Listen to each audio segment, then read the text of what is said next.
Hi friends, ఎలా ఉన్నారు? నాకైతే డెలివరీ డేట్ అయితే కన్ఫర్మ్ చేశారు. ఇంకా 3 డేస్ మాత్రమే ఉంది. కొంచెం ఆరాటం ఉంది. అలాగే మనకి ఏదైనా తినాలనిపిస్తే ఈ 3 డేస్లో తినేయాలి అంటే ఏదైనా క్రేవింగ్స్ ఉంటే తినండి అమ్మ అని అంటూ ఉంటారు కదా.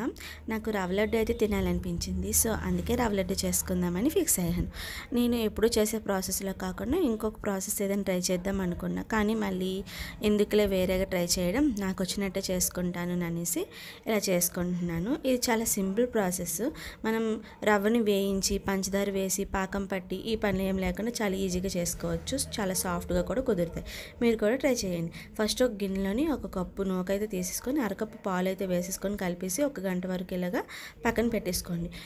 పాలను మొత్తం రవ్వ నీట్గా అబ్జర్వ్ చేసుకొని సాఫ్ట్గా ఉంటుంది. సాఫ్ట్గా లేకుండా ఏమైనా గట్టిగా ఉందనుకుంటే కొంచెం పాలు కానీ నీళ్ళు కానీ యాడ్ చేసేసుకొని మళ్ళీ ఒకసారి కలుపుకొని ఒక ప్లేట్కి నెయ్యిని అప్లై చేసుకొని చపాతీలాగా ఒత్తుకోవాలి.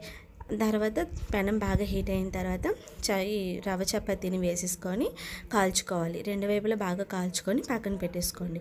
దీన్ని ఇప్పుడు పూర్తిగా చల్లారిపోయిన తర్వాత చిన్న చిన్న ముక్కల్లా కట్ చేసేసి మిక్సీ పట్టుకొని ఆ మిక్సీ పట్టిన దాన్ని ఒక ప్లేట్లోకి తీసేసుకోండి.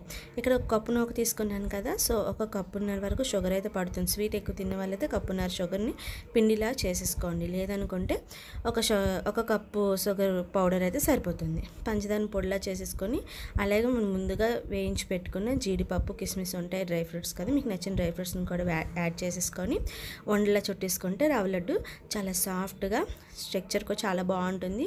ఒకసారి మీరు కూడా ట్రై చేసి ఎలా వచ్చిందో నాకు కామెంట్ చేయండి. నేను ఈ రవ్వ లడ్డు రెసిపీ అయితే ఇంకొక టైప్లో కూడా ట్రై చేశానండి. అది కింద ట్యాగ్ చేస్తాను, చూసేయండి. వీడియో నచ్చితే please like, share, subscribe. Thanks for watching.